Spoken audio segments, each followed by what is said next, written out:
30번이요.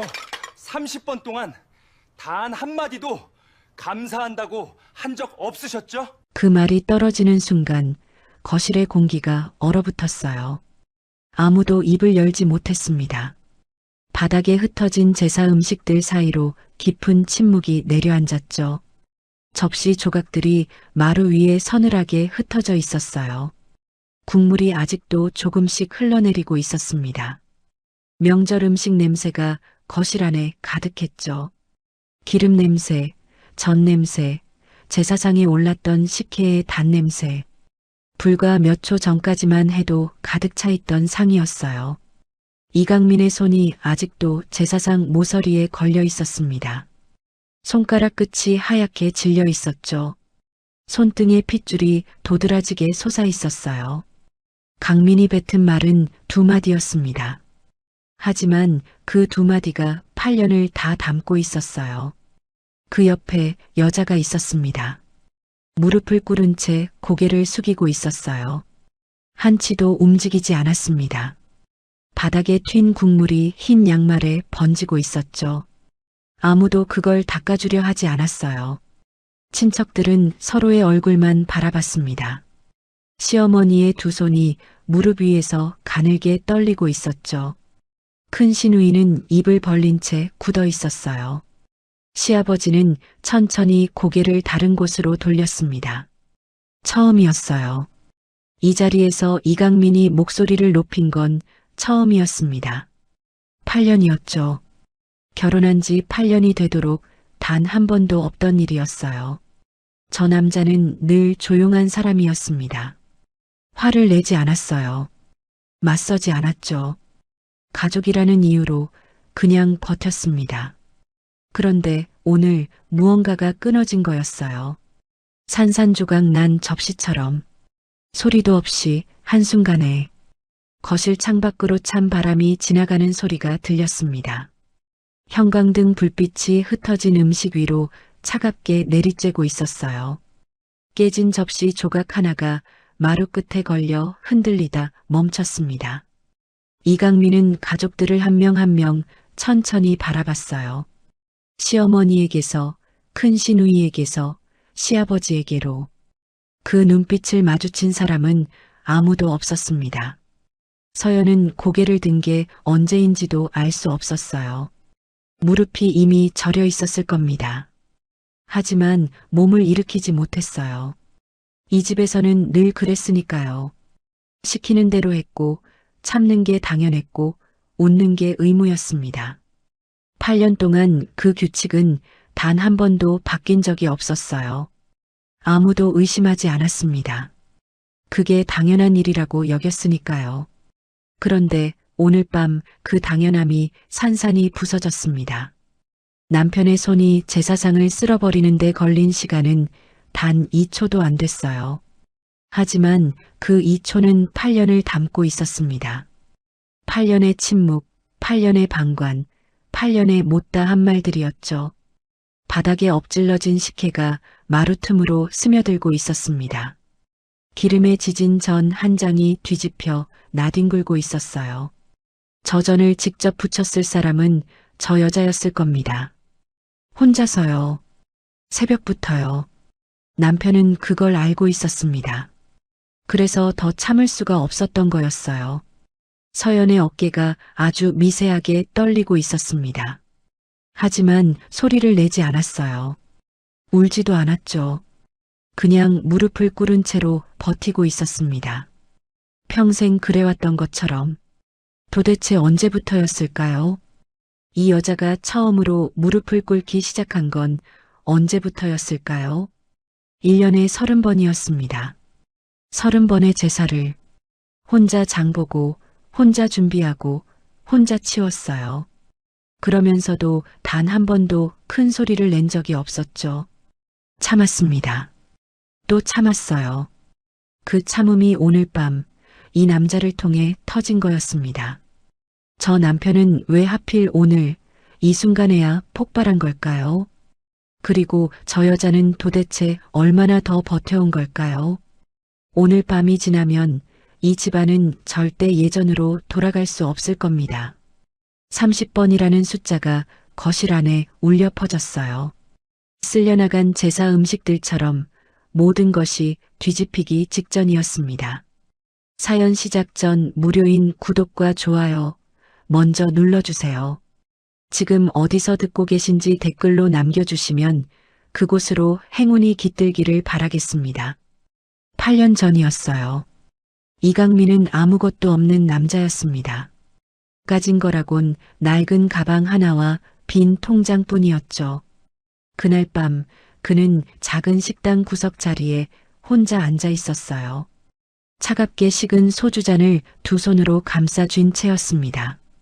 형광등 불빛이 낡은 테이블 위로 흐릿하게 내리쬐고 있었어요. 그는 그날 면접에서 또 떨어졌습니다. 12번째였어요. 12번째 탈락 통보를 받았던 거죠. 문자 한 통이었습니다. 죄송합니다만 이번 채용에서는 함께하기 어렵게 됐습니다. 그 문자를 읽고 그는 아무 말도 못했어요. 소주잔만 천천히 기울였습니다. 식당 안에는 아무도 없었어요. 늦은 밤이었으니까요. 주방 쪽에서 기름 냄새가 배어 나왔습니다. 어디선가 오래된 냉장고 모터 소리가 낮게 울렸어요. 그때 문이 열렸습니다. 찬바람이 한 줄기 들어왔어요. 윤서연이었습니다. 숨이 약간 차 있었어요. 뛰어온 것 같았습니다. 머리카락이 바람에 흐트러진 채였죠. 그녀는 두리번거리다가 강민을 찾아냈어요. 그리고 아무 말 없이 맞은편 자리에 앉았습니다. 왜 왔어? 강민의 목소리가 낮게 잠겨 있었어요. 서연은 대답 대신 그의 손 위에 자신의 손을 올려놓았습니다. 차가운 손이었어요. 바깥 날씨가 꽤 추웠던 거였습니다. 그래도 손을 치우지 않았어요. 강민은 고개를 들지 못했습니다. 나는 지금 아무것도 없어. 그가 낮게 말했어요. 직장도 없고 돈도 없고 앞으로 어떻게 될지도 모르고. 서연이 조용히 들었습니다. 나 같은 사람한테 왜 이러는지 모르겠어. 그 말이 끝나고 한참 침묵이 흘렀어요. 식당 밖에서 바람소리가 낮게 지나갔습니다. 서연이 입을 열었어요. 나는 지금의 당신이 좋아. 강민의 손이 멈췄습니다. 있는 것 없는 것 다 따지면 나도 별거 없어. 근데 당신은 한 번도 날 그렇게 본 적 없잖아. 서연의 목소리는 흔들리지 않았어요. 또렷했습니다.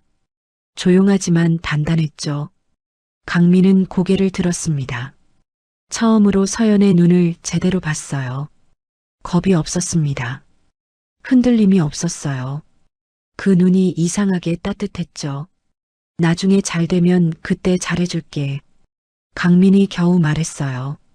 서연이 작게 웃었습니다. 나중에 안 잘 돼도 괜찮아. 그 한마디였어요. 그 한마디가 이강민의 가슴 어딘가에 박혔습니다. 빠지지 않는 모처럼요. 그는 그날 이후로 이 여자를 놓지 않겠다고 생각했어요. 아무것도 없는 자신을 믿어준 사람이었으니까요. 세상에서 단 한 명이었으니까요. 그리고 2년 뒤 두 사람은 결혼했습니다. 작은 예식장이었어요. 화환도 몇 개 없었죠. 하지만 강민은 그날이 자기 인생에서 가장 단단한 날이었다고 생각했습니다. 8년이 지난 지금도 그 생각은 변하지 않았어요. 변한 건 다른 것들이었습니다. 이 여자의 손이 거칠어진 것, 이 여자의 눈 밑에 그늘이 생긴 것, 이 여자가 웃는 횟수가 줄어든 것, 그 변화들이 전부 어디서 왔는지 강민은 알고 있었어요. 알면서도 오래 버텼습니다. 가족이라는 이유로요. 그게 오늘 밤 끝난 거였어요.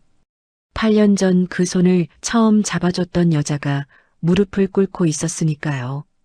그걸 보는 순간 더 이상 버틸 이유가 없었습니다. 도대체 이 두 사람에게 무슨 일이 있었던 걸까요? 8년이라는 시간 안에 무엇이 이 여자를 저렇게 만든 걸까요? 시집 온 첫날이었어요. 아직 짐도 다 풀지 못한 날이었습니다. 서연은 이 집 구석구석이 낯설었어요. 마루를 걸을 때마다 삐걱거리는 소리가 났습니다. 창문으로 들어오는 햇빛도 친정집과는 달랐어요. 조금 더 차가운 빛이었습니다. 그날 오후 시어머니 나금순이 부엌으로 들어왔어요. 표정은 부드러웠습니다. 미소를 띠고 있었죠. 손을 서연의 어깨 위에 살며시 올려놓았어요. 우리 며느리 손 한번 봐봐요. 서연이 두 손을 내밀었습니다. 나금순이 천천히 들여다봤어요. 손이 야무지네. 그리고 한마디를 덧붙였습니다. 제사 음식 잘 차리겠는데. 그게 시작이었어요. 칭찬처럼 들렸습니다. 처음에는요. 우리 집이 제사가 좀 많아요. 근데 우리 며느리가 잘해줄 것 같아서 마음이 놓여. 나금순의 목소리는 따뜻했어요. 걱정하는 사람의 목소리처럼 들렸습니다. 얼마나요? 서연이 조심스럽게 물었어요. 나금순이 손가락을 꼽기 시작했습니다. 기제사, 명절 제사, 시할아버지, 시할머니, 시삼촌. 꼽히는 손가락이 멈추지 않았어요. 서연의 눈이 조금씩 커졌습니다. 1년에 30번 정도 돼요. 나금순이 웃으며 말했어요. 근데 다 우리 가족 잘 되라고 하는 거잖아요. 서연은 고개를 끄덕였습니다. 아직은 괜찮다고 생각했어요. 가족이 되는 일이니까요. 함께하면 된다고 생각했습니다. 같이 준비하면 되죠. 서연이 말했어요. 나금순이 손뼉을 가볍게 쳤습니다. 그렇지, 그렇지. 역시 우리 며느리야. 그 말이 기분 좋게 들렸어요. 처음에는요. 하지만 그 뒤에 이어진 말이 있었습니다. 다들 일이 바쁘니까 제사는 내가 주로 맡아줘야 할 것 같아. 살짝 지나가는 말처럼 던졌어요. 아무렇지 않은 표정으로요. 서연은 그 말을 흘려들었습니다. 그냥 처음이라 그런 거겠지 싶었어요. 익숙해지면 같이 하게 될 거라고 생각했습니다. 그런데 그 생각이 틀렸다는 걸 알게 되기까지는 오래 걸리지 않았어요. 첫 번째 제사 때였습니다. 장을 본 건 서연이었어요. 음식을 준비한 것도 서연이었죠. 설거지를 한 것도 서연이었습니다. 아무도 도우러 오지 않았어요. 아무도 고맙다는 말을 하지 않았습니다. 당연한 일처럼 여겼어요. 며느리가 하는 일이니까요. 그때 서연은 부엌 창문 너머로 하늘을 잠깐 봤습니다. 파랗고 높은 하늘이었어요. 입술을 한번 꾹 눌렀습니다. 그리고 다시 국자를 들었어요. 그게 8년의 시작이었습니다. 나금순의 그 한마디가 8년을 결정지었어요. 제사 음식 잘 차리겠는데. 칭찬이 아니었습니다. 역할 배정이었어요. 서연은 그날 그걸 몰랐죠. 그리고 이 집은 그걸 알면서도 아무도 말해주지 않았습니다. 새벽 4시였어요. 집안은 아직 어두웠습니다. 아무도 깨어있지 않았죠. 서연만 혼자 부엌에 서 있었어요. 기름이 튀는 소리가 고요한 새벽을 가르고 있었습니다. 전을 부치는 냄새가 부엌 안에 가득했어요. 참기름 냄새, 생선 냄새, 달군 기름 냄새가 뒤섞여 있었습니다. 서연은 아침 6시부터 장을 봐왔어요. 혼자서였습니다. 시장 바닥이 아직 젖어 있을 시간이었죠. 생선 가게 아주머니가 제삿날이에요? 하고 물었어요. 서연이 웃으며 고개를 끄덕였습니다. 봉투가 양손 가득이었어요. 버스를 2번 갈아탔습니다. 혼자서요. 집에 돌아왔을 때는 이미 땀이 나 있었어요. 외투 안쪽이 축축했습니다. 그때부터 바로 시작했어요. 씻고, 다듬고, 썰고, 볶고, 지지고. 멈추지 않았습니다. 시어머니는 10시쯤 일어났어요. 부엌을 한번 둘러보고는 고개를 끄덕였습니다. 잘하고 있네. 그 한마디였어요. 그리고 다시 방으로 들어갔습니다. 큰 시누이는 11시에 도착했어요. 손에 아무것도 들고 있지 않았습니다.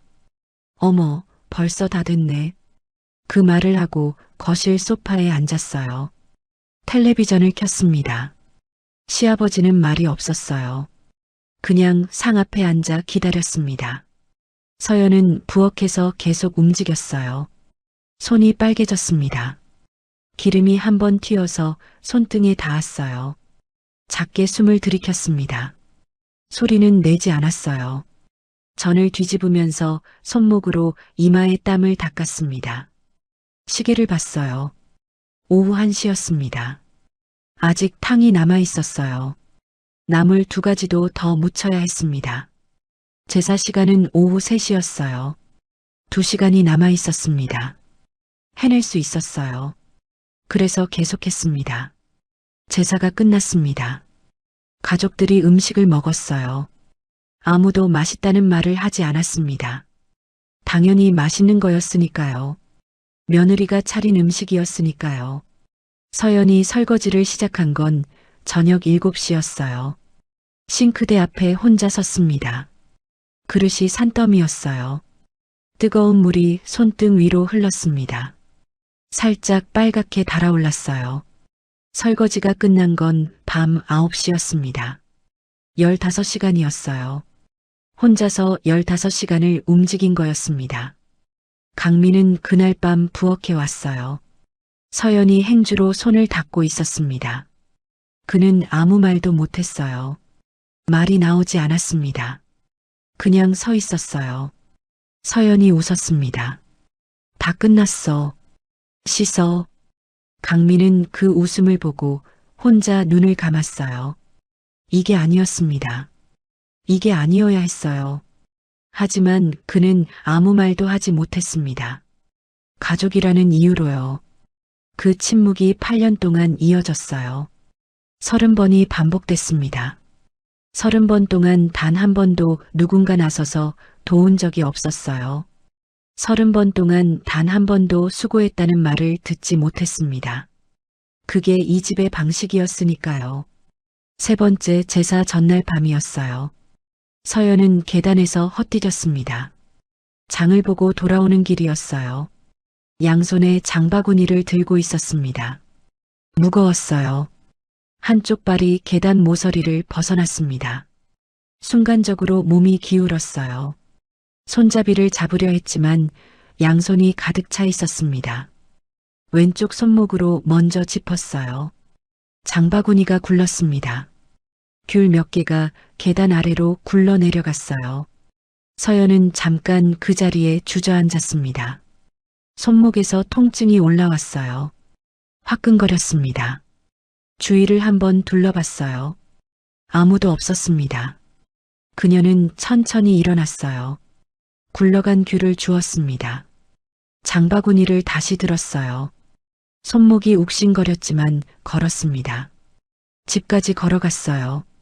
그날 밤 편의점에서 붕대를 샀습니다. 혼자 감았어요. 제사는 내일이었으니까요. 다음 날 새벽이었습니다. 서연은 다시 부엌에 서 있었어요. 왼쪽 손목에 흰 붕대가 감겨 있었습니다. 오른손으로 뒤집개를 쥐었어요. 전을 붙였습니다. 기름이 튀었어요. 손등에 닿았습니다. 눈을 잠깐 감았어요. 다시 떴습니다. 계속 붙였어요. 손목이 욱신거렸습니다. 뒤집개를 쥔 손에 힘이 들어갔어요. 이를 살짝 깨물었습니다. 소리는 내지 않았어요.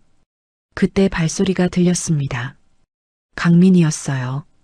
그는 부엌 입구에서 멈췄습니다. 서연의 왼쪽 손목을 봤어요. 흰 붕대가 눈에 들어왔습니다. 눈썹이 좁혀졌어요. 그는 아무 말 없이 부엌 안으로 들어섰습니다. 앞치마를 집으려 했어요. 내가 할게. 그가 낮게 말했습니다. 서연이 고개를 저었어요. 괜찮아. 손목 다쳤잖아. 살짝 삔 거야. 별거 아니야. 강민이 손을 뻗었습니다. 뒤집개를 받으려 했어요. 그 순간이었습니다. 나금순의 목소리가 등 뒤에서 들렸어요. 강민아. 강민이 멈췄습니다. 사내가 부엌에 들어오면 안 되지. 나금순의 목소리는 낮고 부드러웠어요. 평소와 다름없는 톤이었습니다. 하지만 그 한마디가 벽이었어요. 강민의 발이 굳었습니다. 며느리가 알아서 해. 그러려고 시집 온 거잖아. 나금순이 덧붙였어요. 웃음기가 섞인 목소리였습니다. 농담처럼 들렸어요. 농담이 아니었습니다. 강민은 뒤를 돌아봤어요. 어머니와 눈이 마주쳤습니다. 무언가를 말하려 했어요. 입이 열리지 않았습니다. 가족이니까요. 어머니니까요. 그는 천천히 부엌 밖으로 나왔습니다. 서연은 그 소리를 들었어요. 뒤집개를 쥔 손에 힘이 더 들어갔습니다. 전을 뒤집었어요. 노릇하게 구워지고 있었습니다. 부엌 창문 너머로 아침 햇빛이 들어왔어요. 연한 노란빛이었습니다. 서연은 그 빛을 잠깐 봤어요. 눈가가 뜨거워졌습니다. 눈을 깜빡였어요. 다시 펜을 봤습니다. 손목이 쑤셨어요. 참았습니다. 또 참았어요. 부엌 밖에서 강민은 벽에 등을 기댔습니다. 눈을 감았어요. 두 주먹을 꽉 쥐었습니다. 혼자였어요. 아무것도 못한 채로요. 저 여자의 손목에 붕대가 감겨 있었습니다. 어젯밤에 다친 거였어요. 혼자 장 보러 갔다가요. 그걸 알면서도 못 들어간 거였습니다. 가족이라는 이름 앞에서요. 기름 냄새가 부엌 밖까지 흘러나왔어요. 전이 익는 소리가 들렸습니다. 서연은 여전히 혼자였어요. 8년이 지나도록 그 장면은 바뀌지 않았습니다. 혼자 서 있는 부엌, 다친 손목, 뒤집개를 쥔 손, 그리고 밖에서 아무것도 하지 못하는 남자. 그게 이 집의 규칙이었으니까요. 5번째 제사였어요. 이번엔 손님이 많았습니다. 친척들이 여럿 왔어요. 시어머니 쪽 지인들도 몇 명 함께였습니다. 거실에 사람들이 가득했어요. 서연은 아침부터 혼자 준비했습니다. 5번이 되니 조금 익숙해졌어요. 손이 더 빨라졌습니다. 동선도 줄었어요. 제사상이 차려졌을 때 스스로 생각했습니다. 잘 됐다고요. 나금순이 상을 한번 둘러봤어요. 그리고 고개를 갸웃했습니다. 이 나물 좀 짜지 않아요? 서연이 고개를 숙였어요. 죄송해요. 간을 다시 볼게요. 손님들이 오신다고 했잖아요. 나금순의 목소리가 살짝 높아졌습니다. 제사상이 이래서야 되겠어요? 서연은 나물 그릇을 들고 부엌으로 들어갔어요. 다시 묻혔습니다. 간을 다시 맞췄어요. 가져왔습니다. 나금순이 젓가락으로 집어먹었어요. 그래, 이게 낫네. 그냥 넘어가는 줄 알았습니다. 손님들이 왔어요. 거실에 자리를 잡았습니다. 제사가 시작됐어요. 절을 올렸습니다. 음식을 나눴어요. 어른들이 드시기 시작했습니다. 그때였어요. 나금순이 전 한 점을 집어들고 혀를 찼습니다. 이 전이 좀 덜 익은 것 같지 않아요? 손님들이 일제히 상을 봤어요. 서연의 등이 굳었습니다. 어머, 그래요? 한 손님이 자기 접시를 내려다봤어요. 나금순이 웃으며 말했습니다. 우리 며느리가 워낙 열심히 하는데 아직 좀 서툴러서요. 웃음이 섞인 목소리였어요. 좌중에 작은 웃음소리가 번졌습니다. 서연은 고개를 숙였어요. 죄송합니다. 나금순이 고개를 저으며 손을 흔들었습니다. 뭐 괜찮아요. 배워야 하는 거지. 그리고 이어서 한마디가 더 나왔어요. 아무렇지 않은 표정으로요. 천안집 출신이라 이런 문화가 익숙하지 않을 수도 있으니까. 거실이 조용해졌습니다. 잠깐이었어요. 아주 잠깐의 침묵이었습니다. 누군가 기침을 했어요. 누군가 찻잔을 들었습니다. 대화가 다시 이어졌어요. 아무 일도 없었던 것처럼요. 하지만 서연은 들었습니다. 다 들었어요. 천안집 출신. 그 네 글자가 귓속에서 맴돌았습니다. 손이 차갑게 식었어요. 발끝부터 서늘해졌습니다. 얼굴이 달아올랐어요. 눈을 어디에 둬야 할지 몰랐습니다. 고개를 더 숙였어요. 손을 앞에 모았습니다. 미동도 하지 않았어요. 손님 중 한 명이 서연을 힐끗 봤습니다. 그리고 시선을 돌렸어요. 이혜진이 옆에서 나지막하게 웃었습니다. 입을 가리고요. 강민은 그 자리에 없었어요. 잠깐 자리를 비운 사이였습니다. 들어왔을 때는 이미 끝난 뒤였어요. 서연은 부엌으로 들어갔습니다. 물 한 컵을 따랐어요. 마시지는 않았습니다. 그냥 컵을 두 손으로 감쌌어요. 차가웠습니다. 손끝이 떨리고 있었어요. 입술을 꾹 눌렀습니다. 숨을 한번 길게 내쉬었어요. 그리고 다시 거실로 나갔습니다. 웃는 얼굴로요. 손님들 상에 음식을 더 올렸어요. 아무 일도 없었던 것처럼요. 그게 이 집에서 서연이 배운 방식이었습니다. 참는 것, 웃는 것, 나가는 것. 천안집 출신이라는 말이 공기 중에 남아 있었어요. 사라지지 않았습니다. 거실에 가득 퍼진 음식 냄새 사이로 그 말이 섞여 있었어요. 서연이 직접 차린 음식들 사이로요. 새벽부터 혼자 준비한 음식들 사이로요. 그 말은 오래도록 귓속에 남았습니다. 천안집 출신. 서연은 그날 밤 잠이 오지 않았어요. 눈을 감으면 그 말이 떠올랐습니다. 나금순의 웃는 얼굴이 떠올랐어요. 손님들의 시선이 떠올랐습니다. 이혜진의 낮은 웃음소리가 떠올랐어요. 천장을 바라봤습니다.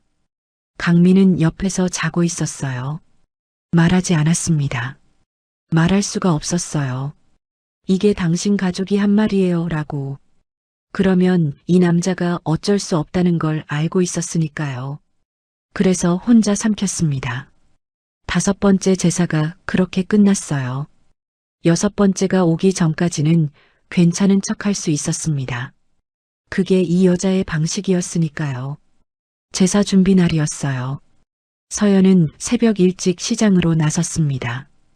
혼자였어요. 언제나 그렇듯이요. 시장 골목은 사람들로 붐볐습니다. 생선 냄새, 흙 묻은 채소 냄새, 두부 냄새가 섞여 있었어요. 서연은 목록을 보면서 이것저것 골랐습니다. 과일 한 봉지, 채소 2봉지, 생선 한 마리. 등에는 보조 가방을 메고 있었어요. 양손에는 장바구니가 가득했습니다. 무거웠어요. 어깨가 내려앉는 것 같았습니다. 그래도 걸었어요. 서둘러야 했으니까요. 집에 돌아가면 바로 시작해야 했습니다. 씻고, 다듬고, 볶고, 지져야 했으니까요. 좁은 골목을 빠져나오는데 바닥이 미끄러웠어요. 간밤에 비가 내렸던 거였습니다. 발이 살짝 미끄러졌어요. 몸이 앞으로 기울었습니다. 양손에 봉지가 가득했어요. 잡을 수가 없었습니다. 그대로 무릎을 짚었어요. 봉지가 터졌습니다. 사과가 굴렀어요. 파가 흩어졌습니다. 두부 봉지가 바닥에 부딪혔어요. 지나가던 사람들이 흘깃봤습니다. 아무도 멈추지 않았어요. 서연은 천천히 몸을 일으켰습니다. 무릎이 쓰라렸어요. 스타킹이 나가 있었습니다. 살이 긁혀 있었어요. 빨간 기가 돌았습니다. 그녀는 쪼그려 앉아 굴러간 사과를 집기 시작했어요. 하나씩 봉지에 담았습니다. 흙이 묻어 있었어요. 닦을 것도 없었습니다. 그냥 담았어요. 팔을 모았습니다. 두부 봉지를 들어봤어요. 구석이 터져 있었습니다. 물이 흘렀어요.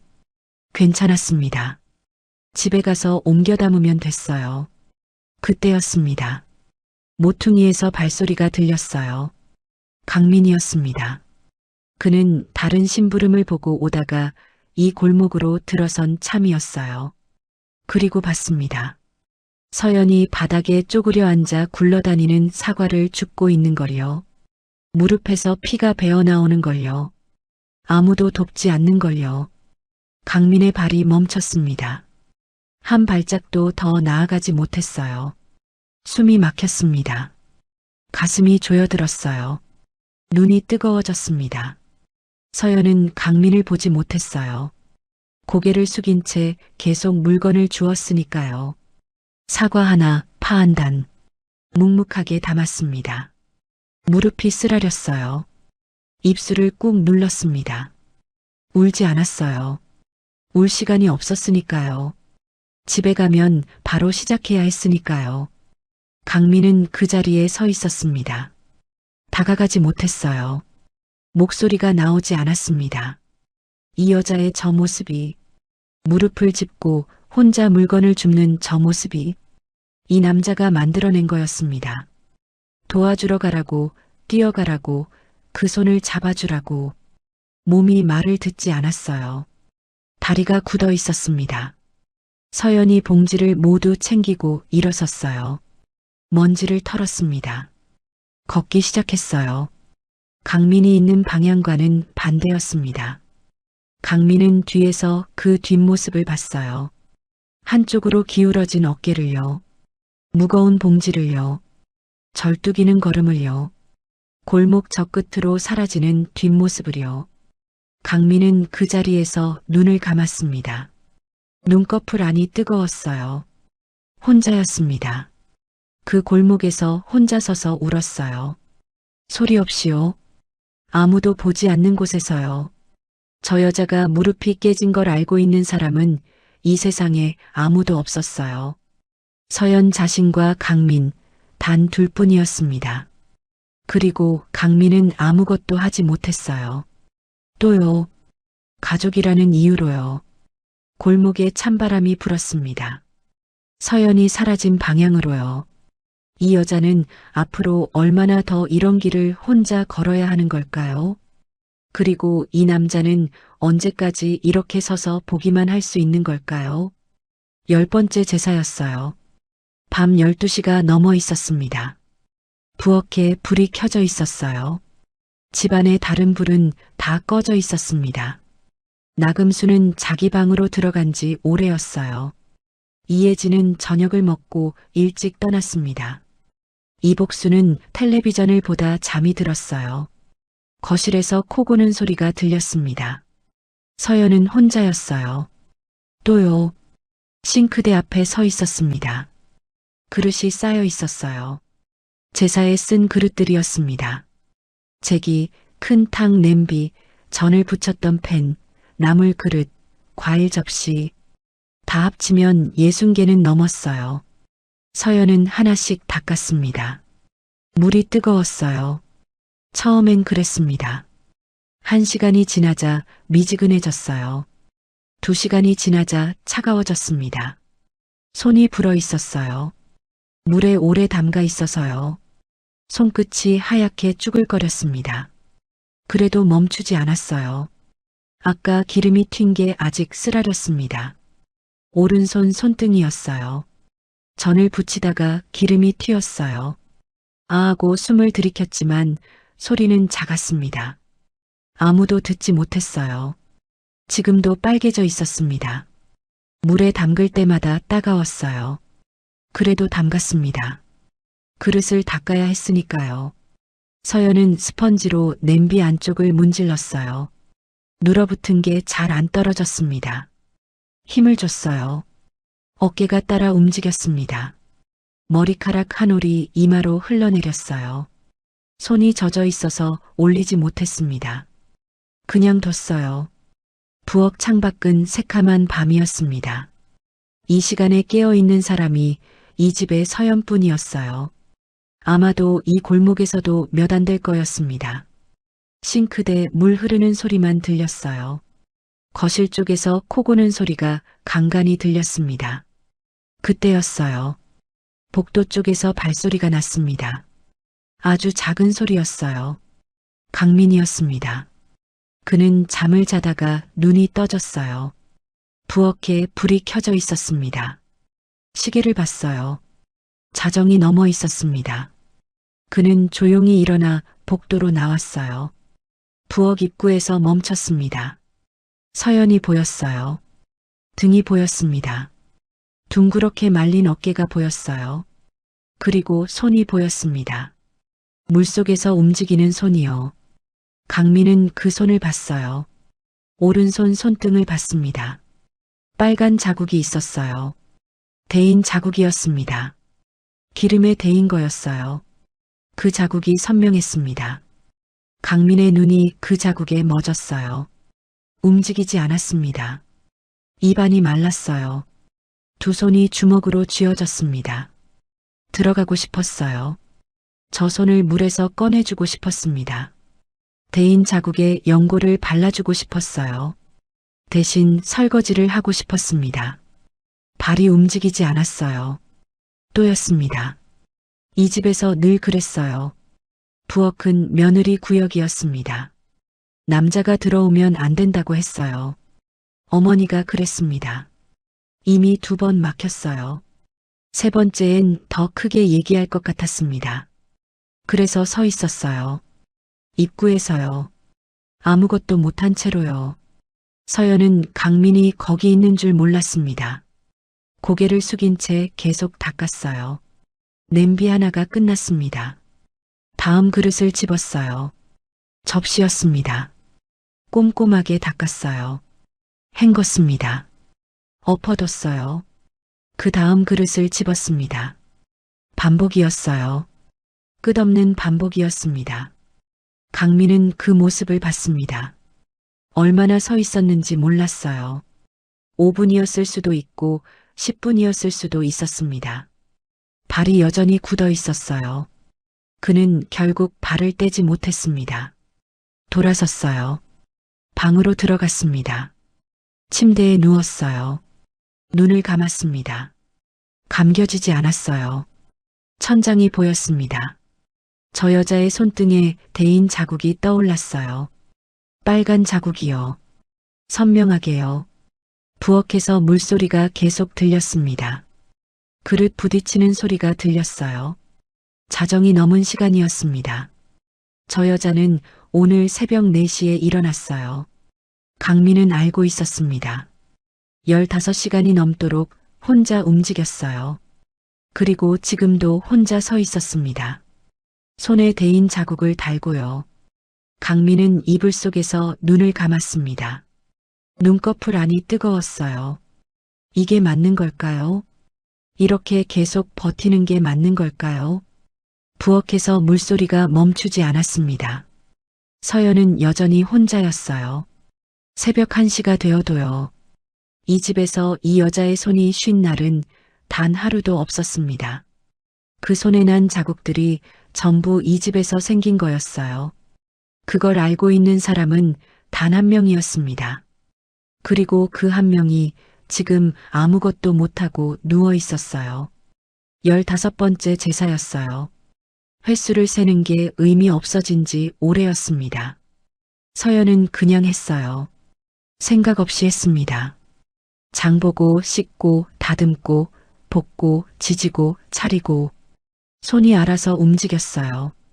몸이 기억하고 있었습니다. 그만큼 반복됐다는 거였어요. 이번 제사에는 이혜진이 일찍 왔습니다. 평소보다 1시간 빠른 거였어요. 서연이 아직 마지막 나무를 묻히고 있을 때였습니다. 이혜진이 부엌 문을 열었어요. 아직도 하고 있어? 서연이 고개를 들었습니다. 거의 다 됐어요. 이혜진이 부엌을 한번 훑었어요. 아무 말 없이 거실로 돌아갔습니다. 소파에 앉았어요. 가방을 내려놨습니다. 핸드폰을 꺼냈어요. 서연은 다시 나무를 묻혔습니다. 제사상이 차려졌어요. 가족들이 자리를 잡았습니다. 절을 올렸어요. 음식을 나눴습니다. 이혜진이 젓가락을 들었어요. 전 한 점을 집었습니다. 입에 넣었어요. 씹었습니다. 그리고 내려놨어요. 이번엔 그냥 그렇네. 아무렇지 않게 말했습니다. 혼잣말처럼 던졌어요. 하지만 다 들리는 소리였습니다. 나금순이 고개를 끄덕였어요. 그래. 지난번이 더 맛있었던 것 같은데. 이혜진이 다른 그릇으로 젓가락을 옮겼습니다. 나물을 집었어요. 한번 씹었습니다. 이것도 간이 좀 밍밍하다. 서연은 서 있었어요. 손을 앞에 모은 채였습니다. 고개를 숙였어요. 죄송해요. 다시 묻혀올게요. 이혜진이 손을 저었습니다. 아니 됐어. 그냥 먹을게. 됐다고 했어요. 하지만 목소리엔 됐다는 뜻이 없었습니다. 나금순이 국을 한 모금 떴어요. 국은 괜찮네. 마치 위로처럼 말했습니다.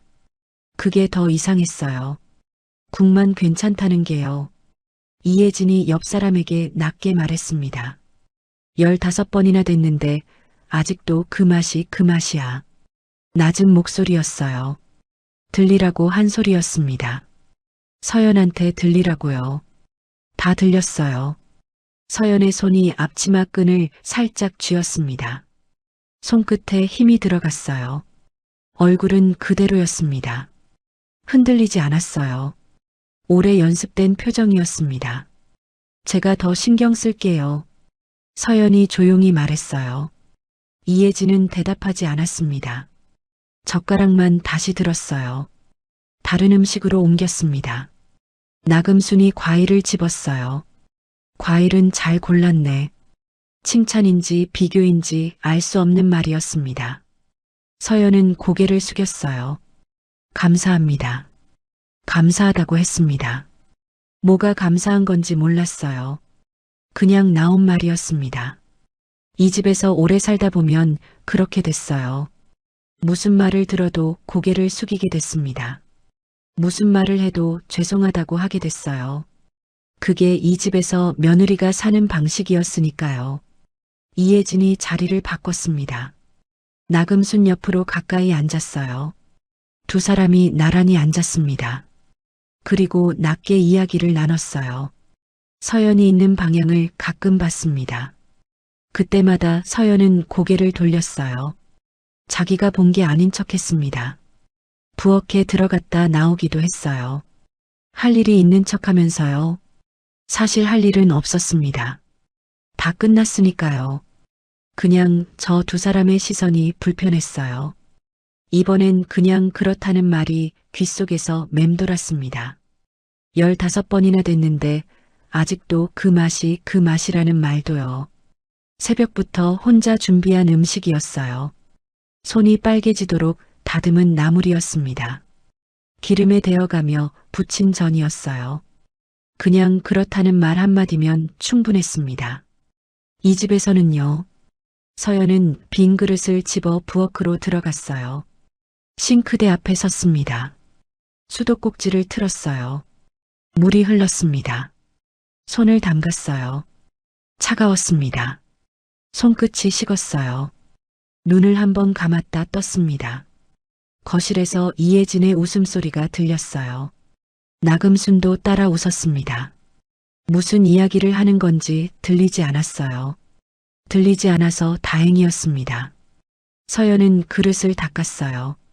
천천히 닦았습니다. 서두르지 않았어요. 부엌에 있는 게 나았으니까요. 거실보다요. 이 싱크대 앞이 지금은 제일 편했습니다. 아무도 없는 곳이었으니까요. 아무도 뭐라 하지 않는 곳이었으니까요. 물소리만 들리는 곳이었으니까요. 15번이 지나도록 이 집에서 서연에게 편한 곳은 부엌뿐이었습니다. 정확히는 아무도 안 볼 때의 부엌이었어요. 혼자 있을 때의 부엌이었습니다.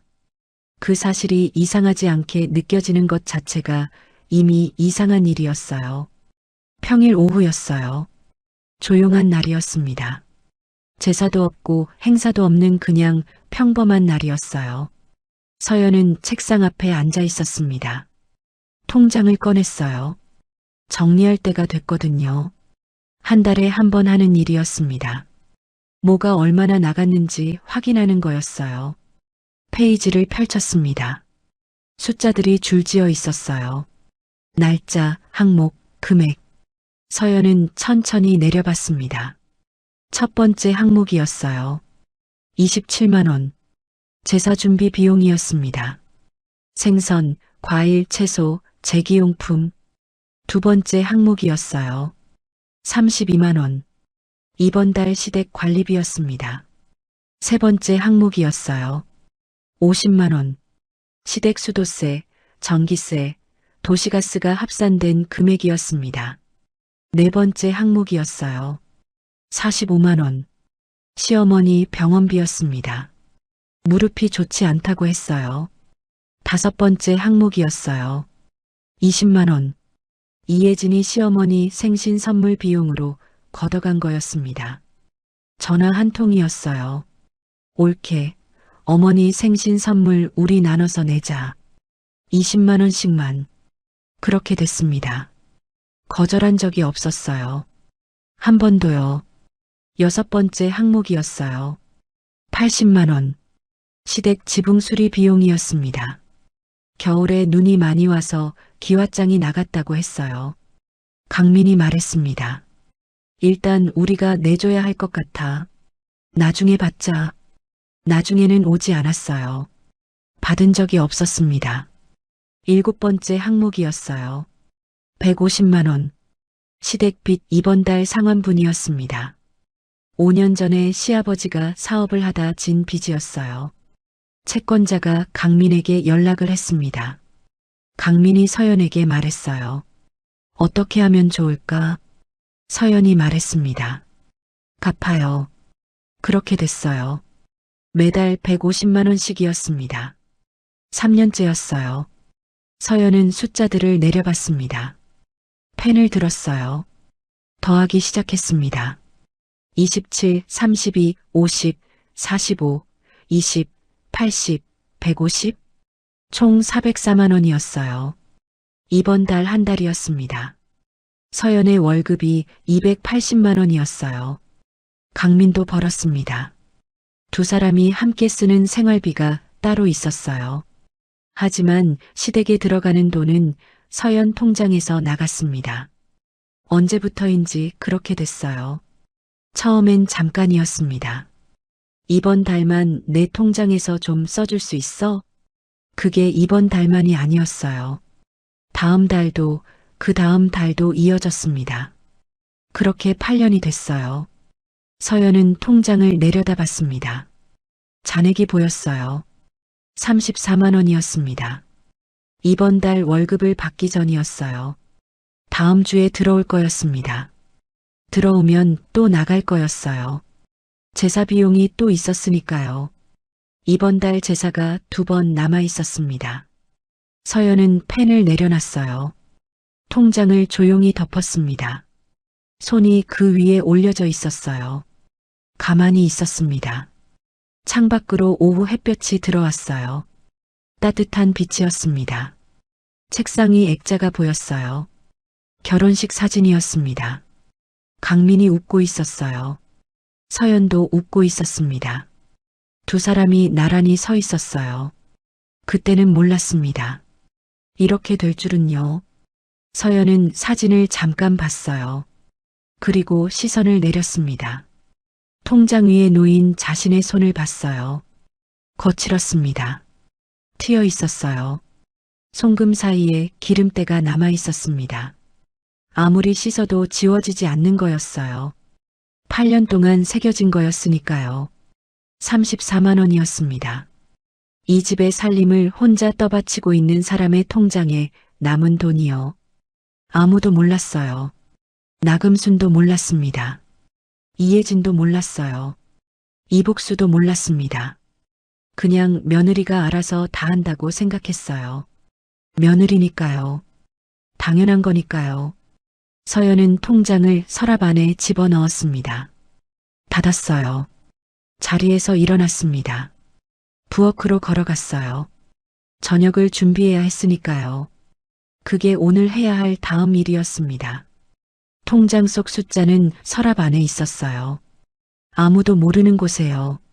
자정이 넘은 시간이었어요. 서연은 이미 잠들어 있었습니다. 내일 제사가 있었으니까요. 새벽 일찍 일어나야 했어요. 그래서 일찍 눈을 감았습니다. 강민은 잠들지 않았어요. 서연이 잠든 걸 확인하고 조용히 일어났습니다. 서재로 들어갔어요. 문을 살며시 닫았습니다. 소리가 나지 않도록요. 책상 서랍을 열었어요. 서류 봉투가 나왔습니다.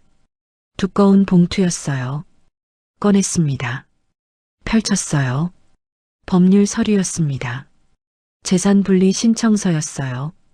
강민은 그 서류를 오래 보고 있었습니다.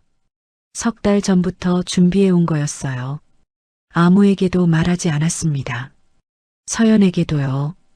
처음엔 혼자 법률사무소를 찾아갔어요. 상담을 했습니다. 물었어요. 아내의 재산을 가족으로부터 법적으로 분리하는 게 가능한지요? 변호사가 말했습니다. 가능하다고요. 시간이 걸리지만 가능하다고요. 강민은 그날부터 움직였어요. 서연 몰래였습니다. 서연이 알면 말릴 거였으니까요. 괜찮다고 할 거였으니까요. 그 사람은 늘 그랬어요. 괜찮다고 했습니다. 괜찮지 않은데도요. 강민은 서류를 내려다봤어요. 서명란이 보였습니다. 펜을 들었어요. 잠깐 멈췄습니다. 이 서명을 하면 돌아가지 못하는 거였어요. 가족과 완전히 선을 긋는 거였습니다. 어머니와요. 누나와요. 아버지와요. 강민은 눈을 감았어요. 15번째 제사 때가 떠올랐습니다. 이혜진이 음식 맛을 비교하던 목소리가요. 5번째 제사 때가 떠올랐어요. 어머니가 천안집 출신이라고 했던 말이요. 3번째 제사 때가 떠올랐습니다. 서연이 손목에 붕대를 감고 전을 붙이던 모습이요. 10번째 제사 때가 떠올랐어요. 자정이 넘도록 혼자 설거지를 하던 등이요. 손에 난 데인 자국이요. 시장 골목에서 무릎을 짚고 물건을 줍던 모습이요. 강민은 눈을 떴습니다. 서류를 봤어요. 서명란을 봤습니다. 펜을 눌렀어요. 천천히 썼습니다. 이강민. 이름 석자가 적혔어요. 손이 떨리지 않았습니다. 오히려 고요했어요. 이상하게 고요했습니다. 결심이 서면 떨리지 않는다는 걸 처음 알았어요. 2번째 서류였습니다. 법적 채무분리 확인서였어요. 서연 명의로 나간 시댁빚 상환 내역을 공증받는 서류였습니다. 변호사가 준비해 준 거였어요. 이게 있으면 나중에 증거가 된다고 했습니다. 강민은 그 서류도 서명했어요. 3번째 서류였습니다. 시댁 자산 및 부채 현황 정리본이었어요. 강민이 석 달 동안 직접 정리한 거였습니다. 어디서 얼마가 나갔고 누가 갚았는지요. 날짜별로 정리돼 있었어요. 금액이 상당했습니다. 보는 것만으로 입이 마를 정도였어요. 하지만 사실이었습니다. 전부 사실이었어요. 강민은 서류를 다시 봉투에 넣었습니다. 봉투를 닫았어요. 서랍 안 깊숙이 넣었습니다. 자리에서 일어났어요. 서재 불을 껐습니다. 어두워졌어요. 복도를 걸었습니다. 침실 문을 열었어요. 서연이 자고 있었습니다. 이불을 덮은 채였어요. 옆으로 누워 있었습니다. 숨소리가 고요했어요. 강민은 그 옆에 누웠습니다. 천장을 봤어요. 내일 제사가 있었습니다. 서연은 또 새벽에 일어날 거였어요. 또 혼자 준비할 거였습니다. 또 혼자 차리고 또 혼자 치울 거였어요. 강민은 그걸 알면서 눕고 있었습니다. 하지만 오늘부터는 달랐어요. 서류가 있었으니까요. 준비가 됐으니까요. 때를 기다리는 거였습니다. 더 이상 참는 게 아니라 준비하는 거였어요. 서연의 숨소리가 들렸습니다. 고르고 조용했어요. 강민은 눈을 감았어요. 이 여자가 마지막으로 편하게 잠드는 날이 언제였는지 몰랐습니다. 제사 걱정 없이요. 아무것도 준비하지 않아도 되는 날이요. 곧 오게 해주겠다고 강민은 생각했어요. 반드시요. 침실에 어둠이 내려앉았습니다. 두 사람이 나란히 누워 있었어요. 서연은 내일을 모른 채 자고 있었습니다. 강민은 내일을 알면서 눈을 감았어요. 서랍 안에 서류가 있었습니다. 준비는 끝났어요. 이제 때를 기다리는 일만 남아 있었습니다. 26번째 제사였어요. 이번엔 친척이 많이 오는 날이었습니다. 서연은 새벽 3시부터 일어났어요. 이번엔 더 일찍이었습니다. 손님이 많으니까요. 음식 가짓수도 더 많았어요. 탕이 2가지였습니다. 전도 3가지였어요. 나물도 4가지나 됐습니다. 장을 2번 봤어요. 어제 1번, 오늘 새벽 1번이었습니다. 부엌에서 나온 시간이 없었어요. 허리가 쑤셨습니다. 발바닥이 뜨거웠어요. 그래도 했습니다. 오후가 됐어요. 거의 다 됐을 때였습니다. 큰 솥에 탕이 끓고 있었어요. 뚜껑을 열어 간을 봐야 했습니다. 서연이 뚜껑을 들었어요. 뜨거운 김이 올라왔습니다. 국자를 들어 저었어요. 그때였습니다. 나금순이 부엌 안으로 들어왔어요. 탕 좀 봐봐요. 서연이 국자를 내밀었습니다. 나금순이 한 모금 떴어요. 미간이 찌푸려졌습니다. 이게 무슨 냄새야? 서연이 고개를 숙였어요. 재료를 바꿔봤는데 입에 안 맞으세요? 바꿨어요? 누가 바꾸라고 했어요? 나금순의 목소리가 낮아졌습니다.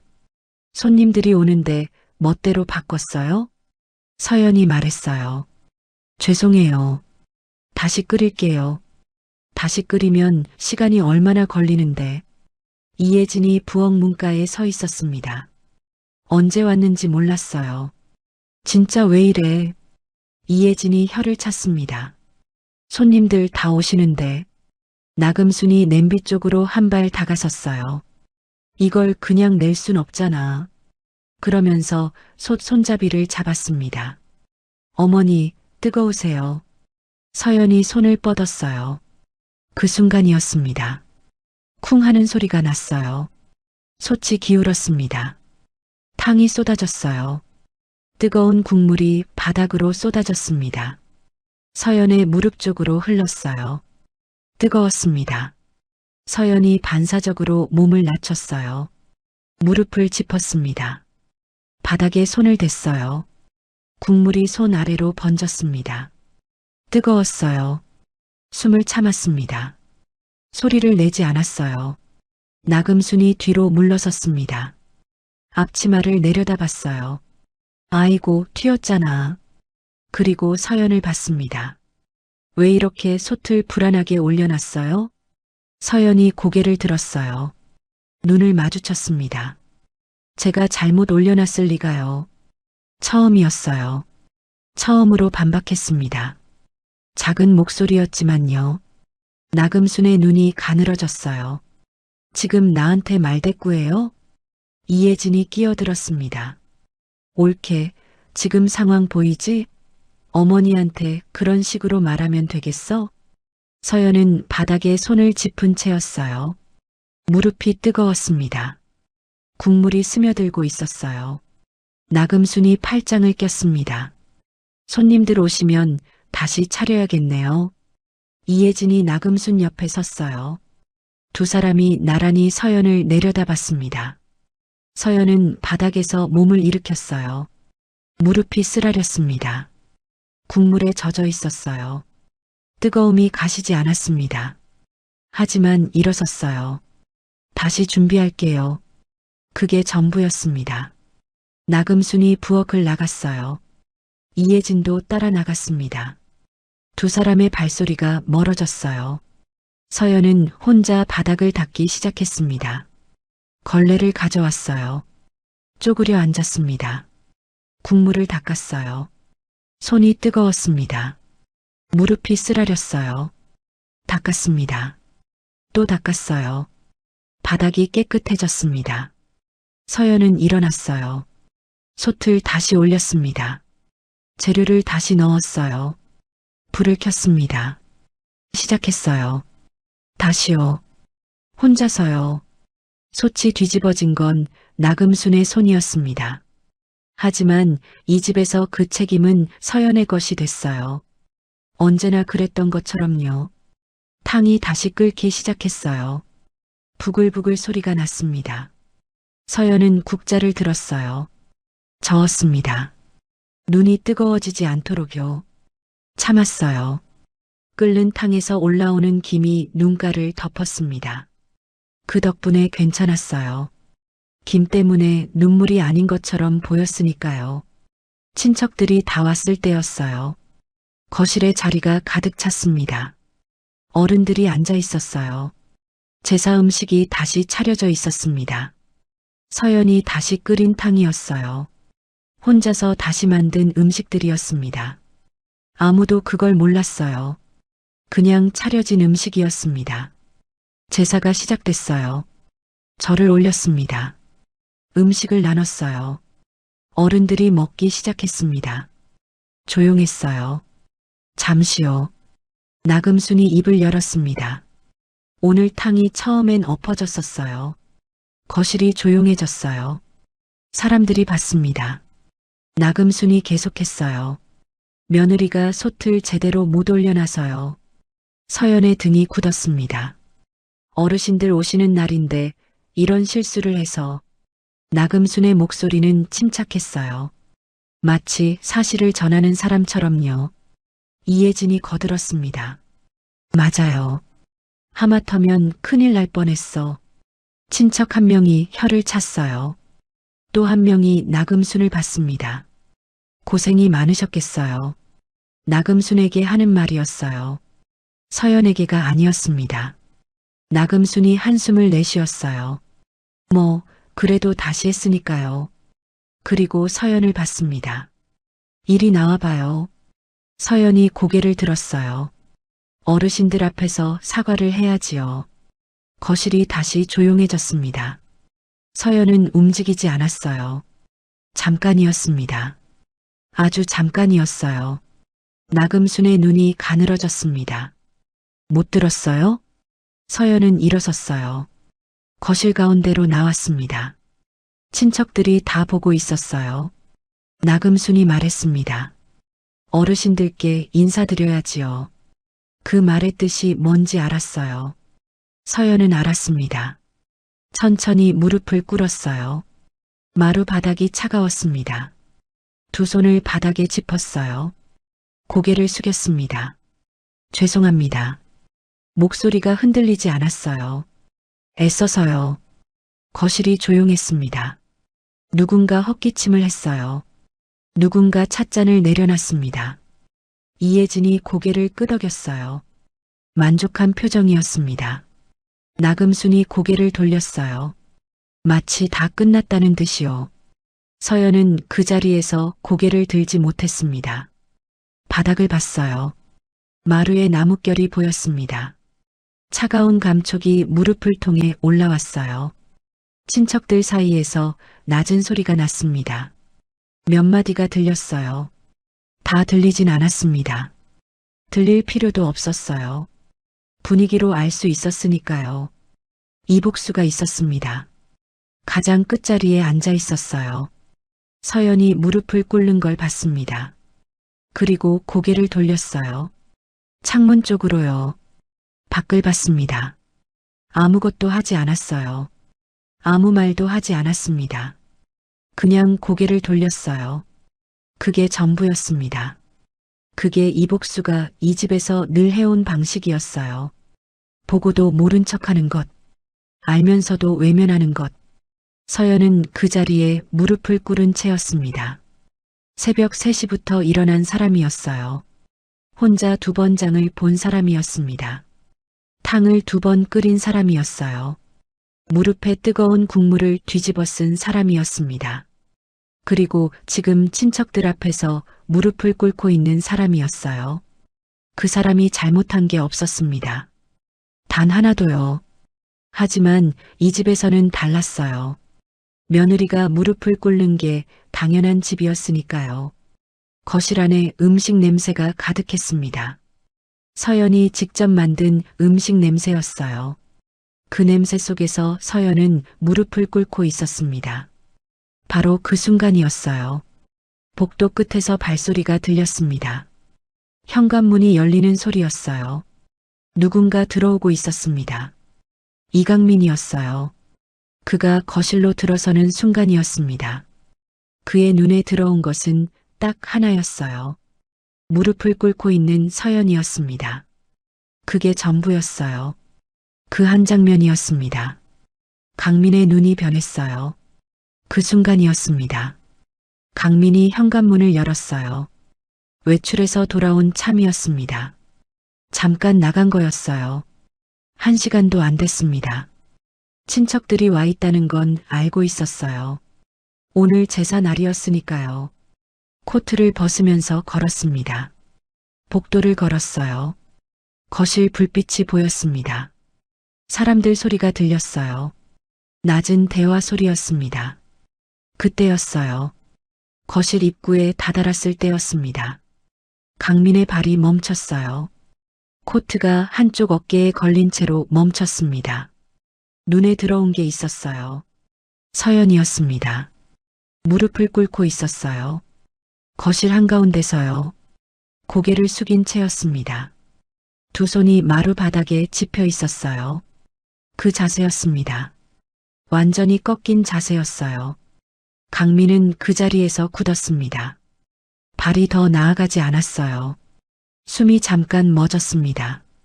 눈이 서연에게서 떠나지 않았어요. 저 여자의 무릎이 바닥에 닿아 있었습니다. 저 여자의 고개가 숙여져 있었어요. 친척들이 앉아서 그걸 보고 있었습니다. 나금순이 팔짱을 낀 채 서 있었어요. 이혜진이 고개를 끄덕이고 있었습니다. 이복수는 고개를 돌리고 있었어요. 강민은 그 장면을 봤습니다. 전부 봤어요. 한 장면에 전부 담겨 있었습니다. 8년이 그 장면 안에 있었어요. 세 번째 제사 때 손목에 붕대를 감고 전을 붙이던 모습이 떠올랐습니다. 시장 골목에서 무릎을 짚고 물건을 줍던 모습이 떠올랐어요. 자정이 넘도록 혼자 설거지를 하던 등이 떠올랐습니다. 10번 넘게 혼자 장을 봤던 날들이 떠올랐어요. 오늘 새벽 3시에 혼자 일어났을 서연이 떠올랐습니다. 탕을 2번 끓였을 서연이 떠올랐어요. 뜨거운 국물을 무릎에 뒤집어 썼을 서연이 떠올랐습니다. 그리고 지금 저 자세가 됐어요. 친척들 앞에서요. 강민의 손이 주먹으로 쥐어졌습니다. 천천히요. 손가락 끝이 하얗게 질렸어요. 손등에 핏줄이 올라왔습니다. 턱이 단단하게 굳었어요. 눈 안에 무언가가 끓어오르기 시작했습니다. 오래 참았던 것들이었어요. 8년 동안 삼켰던 것들이었습니다. 가족이라는 이유로 버텨왔던 것들이었어요. 코트가 어깨에서 흘러내렸습니다. 강민이 잡지 않았어요. 그냥 뒀습니다. 복도가 조용했어요. 거실에서 나지막한 소리가 들렸습니다. 나금순의 목소리였어요. 무슨 말인지는 들리지 않았습니다. 하지만 그 톤이 들렸어요. 여유로운 톤이었습니다. 당연하다는 듯한 톤이었어요. 강민의 눈빛이 달라졌습니다. 그 순간이었어요. 8년 동안 한 번도 본 적 없는 눈빛이었습니다. 온도가 사라진 눈이었어요. 뜨겁지도 않고 차갑지도 않았습니다. 그냥 고요했어요. 결심이 선 사람의 눈이었습니다. 이제 더는 없었어요. 버틸 이유가 없었습니다. 가족이라는 이름이 더 이상 그를 잡지 못했어요. 저 여자가 무릎을 꿇고 있었으니까요. 저 여자의 손이 바닥에 짚혀 있었으니까요. 강민은 코트를 복도 바닥에 내려놨습니다. 발을 내디뎠어요. 한 발이었습니다. 그리고 또 한 발이었어요. 거실을 향해 걸었습니다. 발소리가 마루 위에서 울렸어요. 낮고 고요한 소리였습니다. 하지만 단단한 소리였어요. 거실 안으로 들어서는 순간이었습니다. 나금순이 고개를 들었어요. 이혜진이 봤습니다. 친척들이 봤어요. 강민은 아무것도 보지 않았습니다. 서연만 봤어요. 무릎을 꿇은 서연만요. 그리고 제사상을 봤습니다. 음식이 가득 차려진 제사상이요. 저 음식들이 어디서 왔는지 아는 사람이었습니다. 새벽 3시부터 시작된 거라는 걸 아는 사람이었어요. 저 여자의 손이 만든 거라는 걸 아는 사람이었습니다. 강민이 제사상 쪽으로 걸어갔어요. 멈추지 않았습니다. 아무도 그를 막지 않았어요. 막을 수가 없었습니다. 그 눈빛을 보고는요. 강민의 오른손이 올라갔습니다. 제사상 위로요. 그리고 내려왔어요. 소리가 났어요. 쨍그랑 하는 소리였습니다. 접시들이 마루 위로 떨어지는 소리였어요. 탕 그릇이 뒤집어지는 소리였습니다. 과일들이 굴러가는 소리였어요. 제사상 위에 있던 모든 것이 쓸려나갔습니다. 한 번에요. 이강민의 오른팔이 제사상을 가로질렀습니다. 끝에서 끝까지였어요. 멈추지 않았습니다. 손바닥이 상에 닿은 채로 끝까지 밀었어요. 음식이 오른쪽으로 쏟아졌습니다. 그릇들이 깨졌어요. 국물이 마루 위에 번졌습니다. 전 한 장이 뒤집혀 나뒹굴었어요. 사과가 굴러 친척들 발 앞까지 갔습니다. 거실이 완전히 조용해졌어요. 아무도 말을 하지 않았습니다. 아무도 움직이지 않았어요. 나금순의 입이 열렸다 닫혔습니다. 소리가 나오지 않았어요. 이혜진이 몸을 뒤로 뺐습니다. 의자가 뒤로 밀렸어요. 친척들이 서로의 얼굴을 봤습니다. 이복수는 고개를 돌린 채였어요. 강민이 몸을 세웠습니다. 오른팔을 내렸어요. 가족들을 향해 섰습니다. 가족들을 향해서만요. 그리고 입을 열었습니다. 30번이요. 목소리가 낮았어요. 떨리지 않았습니다. 오히려 고요했어요. 고요한데 무거웠습니다. 30번 동안 단 한마디도 감사하다고 한 적 없으셨죠? 그 말이 거실 안에 울렸습니다. 벽에 부딪혀 돌아왔어요. 아무도 대답하지 못했습니다. 강민의 눈이 나금순에게 머물렀어요. 나금순이 시선을 피했습니다. 강민의 눈이 이혜진에게 갔어요. 이혜진이 고개를 내렸습니다. 강민의 눈이 이복수에게 갔어요. 이복수는 여전히 고개를 돌린 채였습니다. 거실 바닥에 쏟아진 음식들이 보였어요. 기름 냄새가 올라왔습니다. 깨진 그릇 조각이 마루 위에 흩어져 있었어요. 국물이 아직도 흐르고 있었습니다. 그 음식들이 어디서 왔는지 강민은 알고 있었어요. 새벽 3시에 시작된 거였습니다. 이 여자가 혼자 만든 거였어요. 뜨거운 국물을 무릎에 뒤집어 쓰면서 만든 거였습니다. 그리고 친척들 앞에서 무릎을 꿇게 됐어요. 그 음식들이 지금 바닥에 쏟아져 있었습니다. 강민이 쓸어버린 거였어요. 일부러요. 서연이 뒤에서 고개를 들었습니다. 강민의 등이 보였어요. 넓은 등이었습니다. 지금껏 한 번도 저렇게 서 있는 걸 본 적 없었어요. 저렇게 단단하게요. 저렇게 흔들림 없이요. 서연의 어깨가 떨렸습니다. 소리는 나지 않았어요. 입술이 움직이지 않았습니다. 그냥 봤어요. 남편의 등을요. 강민이 다시 입을 열었습니다. 내가 참고 있던 이유가 있었습니다. 목소리가 흔들리지 않았어요. 당신들이 가족이라서였지. 한 박자 멈췄어요. 아내가 만만해서가 아닙니다. 거실이 더 조용해졌습니다. 조용할 수 없는 조용함이었어요. 나금순의 두 손이 무릎 위에서 가늘게 떨렸습니다. 이혜진이 입술을 깨물었어요. 이복수는 여전히 고개를 돌린 채였습니다. 하지만 귀는 열려 있었어요. 다 들리고 있었으니까요. 강민이 한 발 앞으로 나섰습니다. 제사상이 쓸려나간 자리였어요. 빈자리였습니다. 그 빈자리에 서서 가족들을 봤어요. 한 명씩 천천히요. 오늘 제가 드릴 말씀이 있습니다. 낮고 고요한 목소리였어요. 하지만 방 안을 가득 채웠습니다. 바닥에 흩어진 음식 냄새가 올라왔어요. 명절 음식 냄새였습니다. 서연이 직접 만든 음식들이었어요. 지금 바닥에 있었습니다. 그게 이 장면을 설명했어요. 8년이라는 시간과 지금 이 순간을요. 강민의 눈이 서연에게 잠깐 갔습니다. 눈이 마주쳤어요. 말이 없었습니다. 말이 필요 없었어요. 그 눈빛이 전부였습니다. 이제 내가 한다는 눈빛이요. 서연은 그 눈을 봤어요. 처음 보는 눈이었습니다. 8년 동안 한 번도 본 적 없는 눈이었어요. 강민이 다시 가족들을 향해 돌아섰습니다. 하나씩 말씀드리겠습니다. 그 말이 끝나고 거실에 침묵이 내려앉았어요. 쏟아진 음식 위로요. 깨진 그릇 조각 위로요. 8년 위로요. 이 순간부터 이 집은 달라질 거였습니다. 돌아갈 수 없는 곳으로 가고 있었어요. 아무도 움직이지 않았어요. 거실 안의 공기가 굳어 있었습니다. 바닥에 쏟아진 음식 냄새가 올라왔어요. 깨진 그릇 조각이 마루 위에 흩어져 있었습니다. 친척 중 한 명이 조용히 자리에서 일어나려 했어요. 강민이 그쪽을 봤습니다. 앉아 계세요. 낮은 목소리였어요. 그 사람이 다시 앉았습니다. 강민이 재킷 안쪽 주머니에 손을 넣었어요.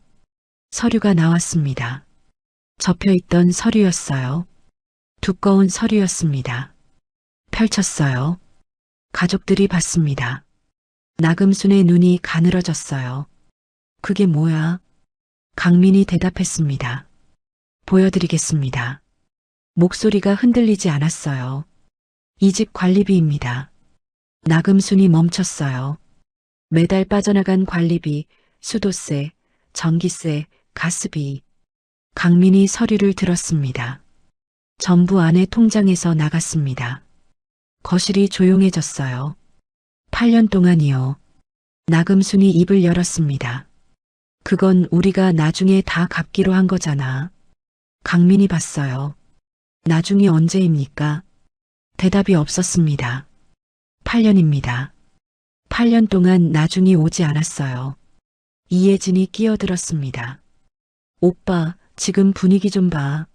손님들도 계신데. 강민이 이예진을 봤어요. 누나가 매달 걷어간 경조사비도 여기 있습니다. 이예진의 얼굴이 굳었어요. 생신 선물, 명절 선물, 여행 비용. 강민이 서류 한 장을 넘겼습니다. 전부 아내 통장에서 나간 겁니다. 이예진이 말했어요. 그건 우리 다 같이 낸 거잖아. 아내가 낸 건 같이 낸 게 아닙니다. 강민의 목소리가 낮아졌어요. 아내는 가족이 아니에요? 아내는 가족입니다. 강민이 말했습니다. 그러니까 지금 이 자리에 서 있는 겁니다. 나금순이 자리에서 일어서려 했어요. 강민아, 지금 내가 무슨 말을 하는 건지 알고 하는 거야? 강민이 받습니다. 알고 합니다. 가족 앞에서 이런 걸 들이밀면 어떻게 해? 가족 앞에서 며느리를 무릎 꿇리신 분이 하실 말씀은 아닌 것 같습니다. 거실이 또 조용해졌어요. 나금순의 입술이 떨렸습니다. 강민이 서류를 다시 펼쳤어요. 이건 시댁 빚 상환 내역입니다. 이복수가 처음으로 고개를 들었어요. 아버지께서 5년 전에 지신 빚입니다. 이복수의 눈이 흔들렸습니다. 채권자가 저한테 연락을 해왔어요. 강민이 말했습니다. 제가 갚겠다고 했습니다. 그런데 갚은 건 아내였어요. 이복수가 입을 열었습니다. 그건 내가 몰랐던 거야. 강민이 봤어요. 아셨습니다. 뭐? 2번 말씀드렸습니다. 아버지한테요. 기억 안 나십니까? 이복수가 눈을 내렸어요. 기억하고 있었습니다. 그 자리가 너무 불편해서 모른 척했던 거였어요. 강민이 서류를 내렸습니다. 가족들을 한번 쭉 봤어요. 나금순, 이예진, 이복수. 한 명씩 천천히요. 아무도 그 눈을 피하지 못했어요. 8년입니다. 강민이 말했습니다. 아내가 이 집을 위해 쓴 시간이 8년이에요. 돈도 시간도 몸도요. 그리고 오늘 무릎을 꿇었습니다. 그걸 보는 순간 저는 끝났습니다. 서연이 뒤에서 강민의 등을 봤어요. 흔들리지 않는 등이었습니다. 처음으로 저 등이 이 집을 향하고 있었어요. 가족들을 향해서요. 자신을 위해서요. 서연의 손이 바닥에서 들렸습니다. 무릎 위에 올려졌어요.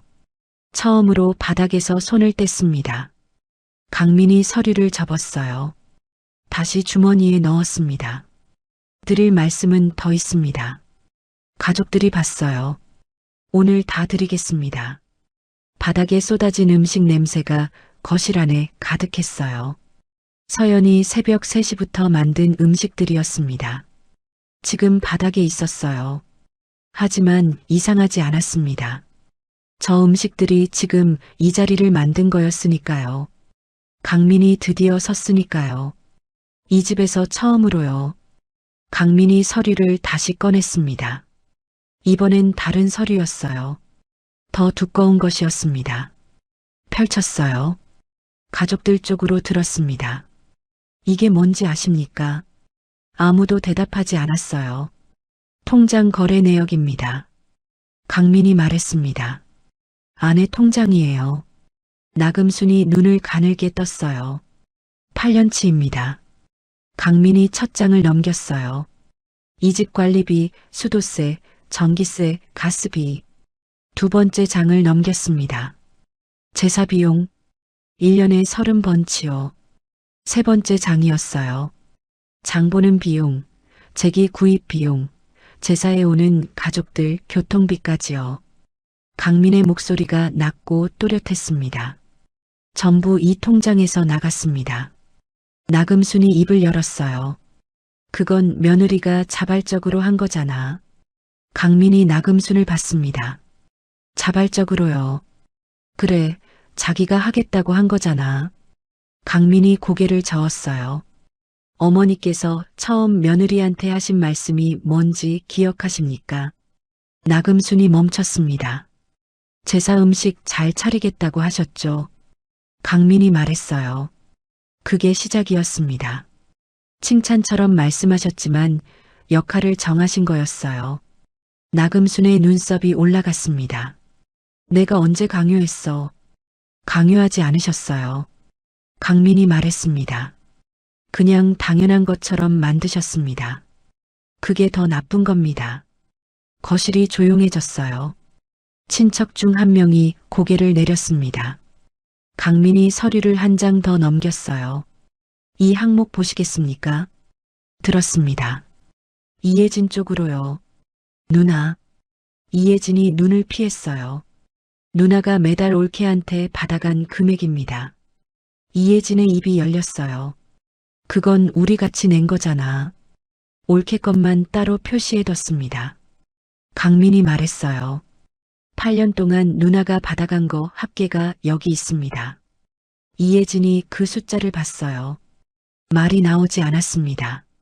이게 같이 낸 건지 모르겠습니다. 강민이 서류를 내렸어요. 올케는 한 번도 거절한 적이 없었어요. 거절하면 어떻게 될지 알았으니까요. 이예진이 팔짱을 꼈습니다. 오빠, 나 지금 이거 되게 기분 나쁜데. 강민이 봤어요. 기분이 나쁘신 거 압니다. 사실이라서 그런 겁니다. 이예진이 입술을 깨물었어요. 할 말이 없었습니다. 나금순이 자리에서 일어서려 했어요. 강민아, 이건 아니잖아. 가족끼리 이런 식으로. 강민이 봤습니다. 아직 다 말씀드리지 않았습니다. 나금순이 멈췄어요. 앉아 계세요. 나금순이 앉았습니다. 처음이었어요. 이 집에서 나금순이 강민의 말에 앉은 게요. 강민이 다시 서류를 들었어요. 이 집 유지비입니다. 매달 이 집을 유지하는 데 들어가는 비용 전체요. 서류를 높이 들었습니다. 전부 아내 통장에서 나갔습니다. 나금순의 얼굴이 굳었어요. 8년 동안요. 이예진이 나금순을 봤습니다. 나금순이 이예진을 봤어요. 두 사람이 눈이 마주쳤습니다. 서로에게 뭔가를 확인하는 눈빛이었어요. 하지만 아무 말도 나오지 않았습니다. 이복수가 낮게 말했어요. 그게 얼마나 되는 건데? 강민이 이복수를 봤습니다. 8년치 합산하면 한 박자 멈췄어요. 숫자를 말했습니다. 거실 안에 그 숫자가 울렸어요. 친척 한 명이 숨을 들이켰습니다. 이혜진이 눈을 크게 떴어요. 나금순의 손이 무릎 위에서 떨렸습니다. 이복수는 눈을 감았어요. 그 숫자가 얼마나 큰 건지 알고 있었습니다. 서연이 뒤에서 그 숫자를 들었어요. 오래 알고 있던 숫자였습니다. 통장에서 매달 빠져나가는 걸 봐온 숫자였어요. 그런데 소리내어 읽히니까 달랐습니다. 무거웠어요. 실제로 무겁게 느껴졌습니다. 어깨가 내려앉는 것 같았어요. 8년이 저 숫자였습니다. 강민이 서류를 접었어요. 이게 제 아내가 이 집에서 8년 동안 한 일입니다. 가족들을 봤습니다. 제사 30번, 집 유지비, 어른들 경조사비, 전부요. 혼자서요. 거실 바닥에 쏟아진 음식들이 보였어요. 강민이 그걸 봤습니다. 저 음식도 오늘 새벽 3시부터 시작한 겁니다. 뜨거운 국물을 무릎에 뒤집어 쓰면서 다시 만든 겁니다. 그리고 친척들 앞에서 무릎을 꿇었습니다. 강민의 눈이 나금순에게 멈췄어요. 그걸 시키신 분이 이 집 살림을 전부 아내 돈으로 하고 계셨습니다. 나금순의 입이 움직였어요. 소리가 나오지 않았습니다. 처음이었어요. 이 집에서 나금순이 할 말이 없어진 게요. 강민이 두 번째 서류 묶음을 꺼냈어요. 첫 번째보다 두꺼웠습니다. 펼쳤어요. 가족들이 봤습니다. 이번엔 아무도 먼저 입을 열지 않았어요. 이건 채무 내역입니다. 강민이 말했어요. 아버지 명의의 채무요. 이복수가 고개를 들었습니다. 눈이 흔들렸어요. 5년 전에 아버지께서 사업을 하시다 지신 빚입니다. 강민이 서류를 넘겼어요. 채권자가 저한테 연락을 해왔습니다. 제가 대신 갚겠다고 했어요. 나금순이 말했습니다. 그러니까 고마운 거 아니야. 강민이 봤어요. 고마운 건 저한테 해주셔야 하는 게 아닙니다. 갚은 건 아내였으니까요. 나금순의 눈이 커졌어요. 그게 무슨 소리야? 제가 갚겠다고 했지만 강민이 말했습니다.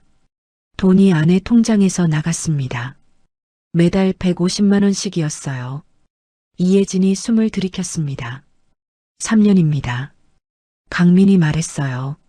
3년 동안 매달 150만 원씩이요. 나금순의 입이 열렸다 닫혔습니다. 그건 내가 몰랐던 거야. 강민이 고개를 저었어요. 아십니다. 나금순이 굳었습니다. 2번 말씀드렸어요. 한 번은 전화로, 한 번은 직접이요. 나금순이 눈을 내렸어요. 기억하고 있었습니다. 그때 못 들은 척했던 거였어요. 알면서 모른 척했던 거였습니다. 그게 편했으니까요. 이혜진이 옆에서 말했어요. 오빠, 그래도 가족끼리 이런 걸 공식적으로 따지는 건. 누나. 강민이 이혜진을 봤습니다. 3년 동안 매달 150만 원이에요. 이혜진이 입을 다물었어요. 그게 누나 친정 빚입니다. 올케가 갚아온 거예요. 이혜진의 얼굴이 달아올랐어요. 할 말이 없었습니다. 강민이 서류를 들었어요. 총액입니다. 숫자를 말했습니다. 이복수의 눈이 감겼어요. 나금순의 손이 무릎을 꽉 쥐었습니다. 이혜진이 고개를 돌렸어요. 친척들이 서로의 얼굴을 봤습니다. 강민이 계속했어요. 아내는 이 집에 시집온 첫날부터 8년 동안 목소리가 낮아졌습니다. 제사 30번을 혼자 차렸습니다.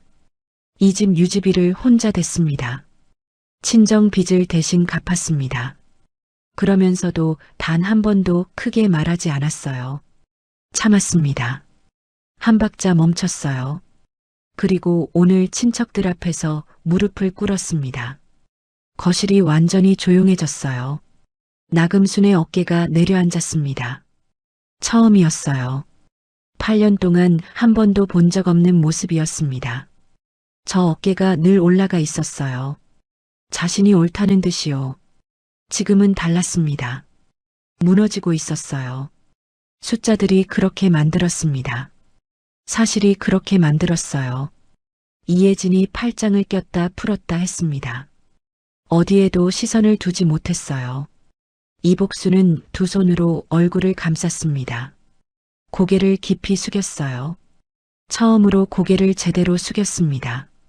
서연이 뒤에서 봤어요. 강민의 등을 봤습니다. 그리고 가족들을 봤어요. 나금순의 무너진 어깨를 봤습니다. 이혜진의 굳은 옆얼굴을 봤어요. 이복수의 숙인 고개를 봤습니다. 처음이었어요. 이 사람들이 저렇게 있는 걸 본 게요. 서연의 손이 입가를 덮었어요. 눈이 뜨거워졌습니다. 참았어요. 아직은요. 강민이 서류를 접었습니다.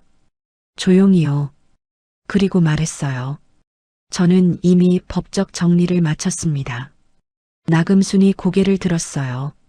재산분리 신청이 완료됐습니다. 이혜진이 눈을 크게 떴습니다. 아내 명의의 채무상환 내역은 전부 공증을 마쳤어요. 이복수의 손이 얼굴에서 내려왔습니다. 그게 무슨 말이야? 나금순이 말했어요. 목소리가 떨렸습니다. 이 집은 지금 경매가 진행 중입니다. 거실에 그 말이 울렸어요. 경매. 그 단어가 공기를 가르고 들어왔습니다. 나금순의 얼굴이 하얗게 됐어요. 이혜진이 자리에서 반쯤 일어났습니다. 오빠, 그게 무슨... 3개월 전부터 진행됐습니다. 강민이 말했어요. 아내 재산과 이 집 채무를 법적으로 분리하는 과정에서요. 이복수가 강민을 봤습니다. 눈이 달라져 있었어요. 두려운 눈이었습니다. 강민이 그 눈을 봤어요. 피하지 않았습니다. 바닥에 쏟아진 음식 냄새가 올라왔어요. 그 냄새 속에서 강민은 서 있었습니다. 흔들리지 않고요. 이 집에서 처음으로요. 서연을 위해서요. 며칠이 지났어요. 시댁 앞에 종이 한 장이 붙었습니다. 노란 종이였어요. 빨간 도장이 찍혀 있었습니다. 경매 공고였어요. 법원에서 나온 공식 서류였습니다. 나금순이 그 종이를 봤어요. 아침에 문을 열고 나오다 봤습니다. 손이 문 손잡이에서 떨어지지 않았어요. 한참을 그 자리에 서 있었습니다. 종이에 적힌 글자들을 읽었어요. 읽었는데 읽히지 않았습니다. 알고는 있었어요. 강민이 말했으니까요. 경매가 진행 중이라고요. 3개월 전부터라고요. 그런데 직접 보는 건 달랐습니다.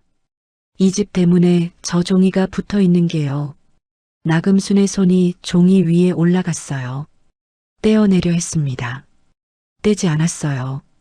뗀다고 달라지는 게 없었으니까요. 이혜진이 도착했습니다.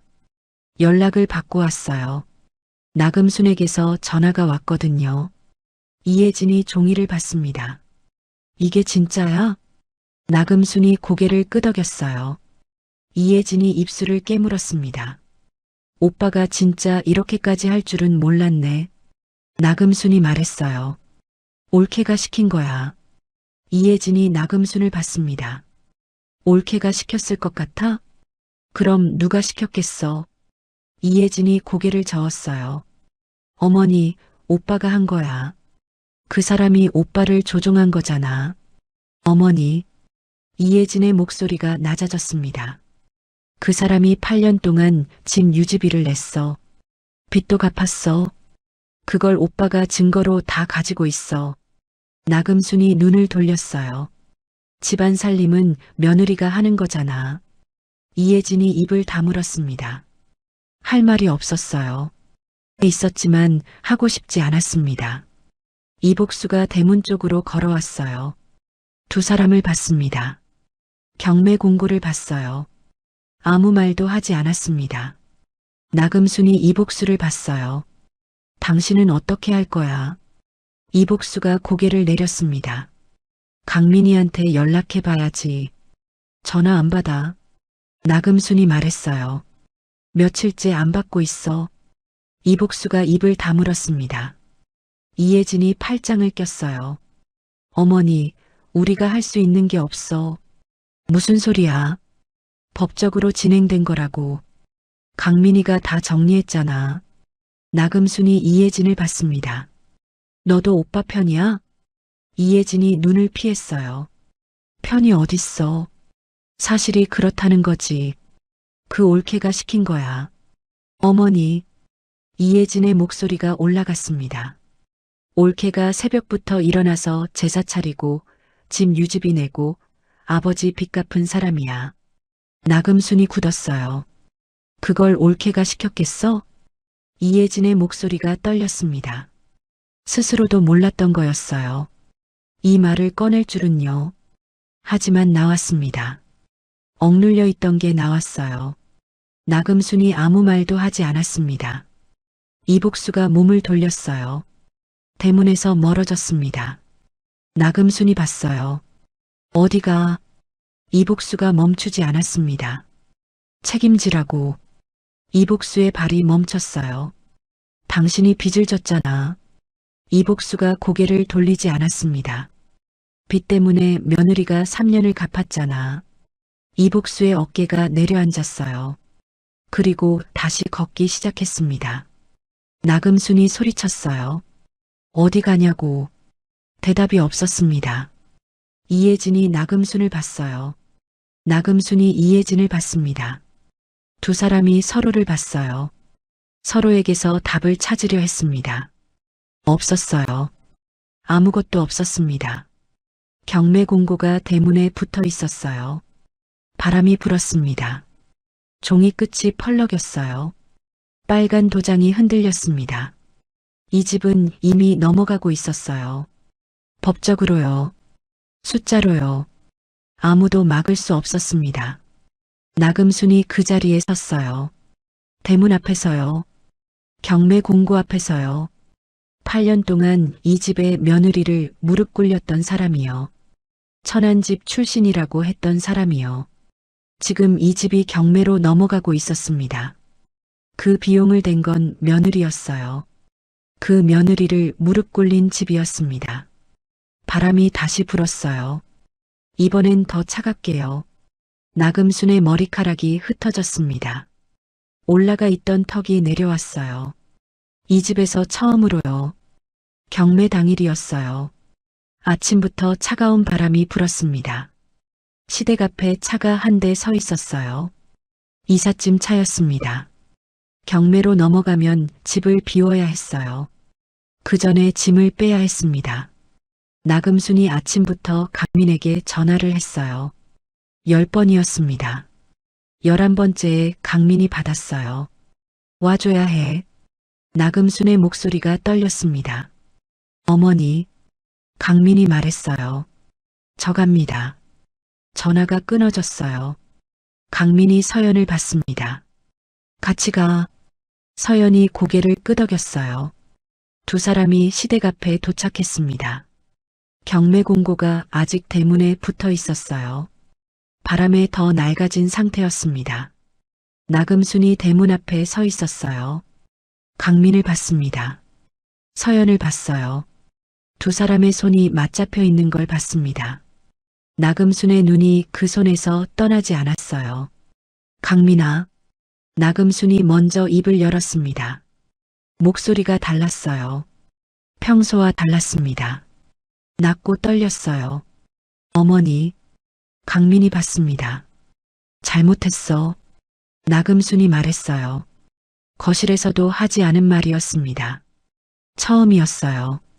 이 사람의 입에서 그 말이 나온 게요. 강민이 그 말을 들었습니다. 눈을 감았어요. 눈을 떴습니다. 압니다. 강민이 말했어요. 그런데 어머니, 그 말씀은 저한테 하시는 게 아닙니다. 나금순이 서연을 봤어요. 서연은 고개를 살짝 내리고 있었습니다. 강민이 서연 쪽으로 한 발 다가섰어요. 서연의 손을 더 단단하게 잡았습니다. 나금순이 강민의 팔 쪽으로 손을 뻗었어요. 잡으려 했습니다. 강민이 움직였어요. 뻗은 손이 닿지 않았습니다. 나금순의 손이 허공에 머물렀어요. 강민아, 이 집이 넘어가면 어디로 가? 강민이 대답했습니다. 저희 집으로 가셔야죠. 그게 아니라, 어머니. 강민이 나금순을 봤어요. 저희 집 말고 다른 데는 없습니다. 나금순의 입술이 떨렸어요. 아들이 이래도 돼? 강민이 고개를 저었습니다. 며느리가 무릎을 꿇어도 되는 집이 없듯이요. 나금순이 굳었어요. 이혜진이 옆에서 나금순의 팔을 잡았습니다. 이복수는 현관문가에 서 있었어요. 들어오지도 나오지도 않았습니다. 강민이 서연을 봤어요. 서연이 고개를 들었습니다. 눈이 마주쳤어요. 강민이 먼저 몸을 돌렸습니다. 시댁집을 등졌어요. 서연도 함께 돌았습니다. 두 사람이 나란히 걸었어요. 대문 밖으로요. 골목 쪽으로요. 나금순이 뒤에서 불렀습니다. 강민아. 강민의 발이 멈추지 않았어요. 강민아. 서연의 발도 멈추지 않았습니다. 두 사람이 걸었어요. 나란히요. 손을 잡은 채로요. 골목이 좁았어요. 두 사람이 어깨를 맞대고 걸었습니다. 강민의 걸음이 고요했어요. 서연의 걸음도 고요했습니다. 뒤에서 나금순의 목소리가 점점 작아졌어요. 바람소리에 섞였습니다. 그리고 들리지 않게 됐어요. 서연이 걸으면서 손을 느꼈습니다. 강민의 손이었어요. 크고 따뜻했습니다. 8년 전 작은 식당에서 처음 잡아줬던 손이었어요. 그때 이 손이 차가웠었죠. 술잔을 쥐고 있었으니까요. 지금은 달랐습니다. 따뜻했어요. 단단했습니다. 서연의 눈가가 뜨거워졌어요. 참았습니다. 골목 끝이 보였어요. 햇빛이 들어오는 쪽이었습니다. 두 사람이 그쪽으로 걸었어요. 나금순이 서 있는 대문 쪽은 이미 뒤였습니다. 돌아보지 않았어요. 돌아볼 이유가 없었습니다. 앞이 있었으니까요. 두 사람만의 앞이요. 골목을 벗어나는 순간이었어요.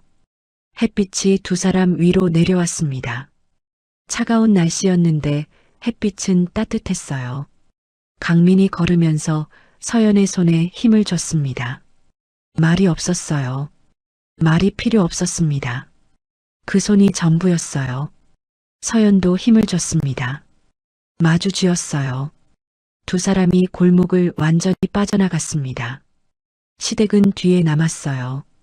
경매 공고도요. 나금순의 목소리도요. 8년도요. 이제 앞만 있었습니다. 며칠이 지났어요. 조용한 오후였습니다. 바람도 없었어요. 햇빛만 창문으로 들어오고 있었습니다. 부엌에서 소리가 났어요. 냄비 뚜껑이 부딪히는 소리였습니다. 국자가 냄비 안을 젓는 소리였어요. 강민이었습니다. 강민이 밥을 짓고 있었어요. 국을 끓이고 있었습니다. 반찬을 꺼내고 있었어요. 서연은 거실 소파에 앉아 있었습니다. 아무것도 하지 않고요. 처음이었어요. 이 집 부엌에서 저 사람이 혼자 음식을 만드는 소리를 듣는 게요. 아무것도 안 해도 되는 채로 앉아 있는 게요. 어색했습니다. 이상하게 어색했어요. 손이 자꾸 무언가를 찾았습니다. 앞치마를 찾았어요. 국자를 찾았습니다. 아무것도 없었어요. 그냥 앉아 있으면 됐습니다. 강민이 그렇게 하라고 했으니까요. 오늘은 내가 할게. 그 한마디였어요. 서연은 반박하려 했습니다. 괜찮다고 하려 했어요. 강민이 먼저 봤습니다. 그냥 앉아 있어. 그 눈빛에 말이 없어졌어요. 서연은 소파에 앉았습니다. 부엌 소리를 들었어요. 익숙한 소리들이었습니다. 기름 끓는 소리, 채소 볶이는 소리, 뚜껑 열리는 소리. 그런데 이상했어요. 익숙한 소리인데 낯설었습니다. 내가 내는 소리가 아니었으니까요. 저 사람이 내는 소리였으니까요. 창문으로 햇빛이 들어왔어요. 따뜻했습니다. 서연의 무릎 위에 햇빛이 내려앉았어요. 눈을 감았습니다. 잠깐이었어요. 그냥 앉아서 햇빛을 받았습니다. 아무것도 하지 않았어요. 아무것도 안 해도 됐습니다. 그 사실이 이상하게 느껴졌어요. 슬프지 않았습니다. 이상한 거였어요. 이상한데 좋았습니다. 다 됐어. 강민의 목소리가 들렸어요. 서연이 눈을 떴습니다. 식탁을 봤어요. 차려져 있었습니다. 소박했어요. 밥 2공기, 국 2그릇, 반찬 몇 가지였습니다. 정갈했어요. 많지 않았습니다. 딱 2사람 것만 있었어요. 서연이 일어났습니다. 식탁으로 걸어갔어요. 자리에 앉았습니다. 강민도 맞은편에 앉았어요. 2사람이 나란히 식탁 앞에 앉았습니다. 8년 동안 이런 적이 없었어요. 서연이 밥을 차리면 가족들이 먹었습니다. 서연은 나중에 혼자 먹었어요. 아니면 부엌에서 서서 먹었습니다. 식탁에 둘이 나란히 앉아서 같이 밥을 먹은 게 언제인지 기억이 안 났어요. 강민이 국을 먼저 서연 앞에 밀었습니다. 뜨거우니까 조심해. 서연이 그 국그릇을 봤어요. 김이 올라오고 있었습니다. 된장국이었어요. 강민이 끓인 된장국이었습니다. 한 모금 떴어요. 따뜻했습니다. 짜지 않았어요. 딱 맞았습니다. 서연의 눈가가 뜨거워졌어요. 참았습니다. 밥을 한 숟가락 떴어요. 먹었습니다. 따뜻했어요. 강민도 먹기 시작했습니다. 2사람이 조용히 밥을 먹었어요. 말이 없었습니다. 말이 필요 없었어요. 숟가락 소리만 났습니다. 국 마시는 소리만 났어요. 그 소리들이 좋았습니다. 이상하게요. 그냥 밥 먹는 소리인데요. 서연의 손이 수저를 내려놨어요. 강민이 봤습니다. 왜 맛없어? 서연이 고개를 저었어요. 맛있어. 강민이 다시 밥을 먹었습니다. 서연이 그 옆 얼굴을 봤어요. 밥을 먹는 옆 얼굴이었습니다. 아무것도 아닌 얼굴이었어요. 그냥 밥 먹는 사람의 얼굴이었습니다. 그런데 좋았어요. 이상하게 좋았습니다. 눈가가 또 뜨거워졌어요. 이번엔 참지 않았습니다. 강민이 고개를 들었어요. 서연을 봤습니다. 서연이 웃고 있었어요. 눈물이 조금 고여있는 채로요. 웃고 있었습니다. 강민이 멈췄어요. 수저를 내려놨습니다. 서연의 손을 잡았어요. 식탁 위에서요. 말이 없었습니다. 그냥 잡았어요. 서연의 손이 맞잡혔습니다. 8년 동안 국자를 쥐고 뒤집개를 쥐고 설거지를 하던 손이었어요. 트여있는 손이었습니다. 거칠었어요. 강민이 그 손을 꼭 쥐었습니다. 이제 당신은 아무것도 안 해도 돼. 그 말이 식탁 위에 조용히 내려앉았어요. 서연의 웃음이 더 커졌습니다. 눈물도 더 커졌어요. 둘 다였습니다. 웃음이기도 하고 눈물이기도 했어요. 강민이 그 얼굴을 봤습니다. 오래 봤어요. 이 얼굴을 더 자주 봐야겠다고 생각했습니다. 웃는 이 얼굴을요. 햇빛이 창문으로 계속 들어왔어요. 식탁 위에 내려앉았습니다. 2사람의 맞잡은 손 위에요. 국이 조금 식고 있었어요. 괜찮았습니다. 같이 먹으면 됐으니까요. 서연이 다시 국을 한 모금 떴어요. 마셨습니다. 따뜻했어요. 밥을 한 숟가락 더 떴습니다. 먹었어요. 강민도 다시 먹기 시작했습니다.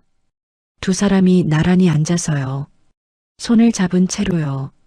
식탁에 밥 먹는 소리만 났어요. 따뜻한 소리였습니다. 윤서연은 그날 처음으로 울었습니다. 8년 만에요. 식탁 앞에서 남편 손을 잡은 채로 밥을 먹다가요. 1년에 30번 제사상을 혼자 차리던 사람이었습니다. 천안집 출신이라는 말을 들으면서도 웃었던 사람이었어요. 무릎을 꿇으면서도 소리 내지 않았던 사람이었습니다. 그 사람이 오늘 처음으로 웃으면서 울었어요. 아무것도 안 차린 식탁 앞에서요. 남편이 차려준 밥 앞에서요. 오늘의 이야기는 여기까지입니다. 끝까지 함께 해주신 여러분, 무료인 구독과 좋아요는 다음 이야기를 만드는 힘이 됩니다. 혹시 주변에 말 못하고 참고 있는 분이 계신다면 이 영상을 전해주세요. 다음 이야기는 가장 믿었던 사람에게 배신당한 여자의 이야기가 찾아올 예정입니다. 최하의 이야기 속으로였습니다.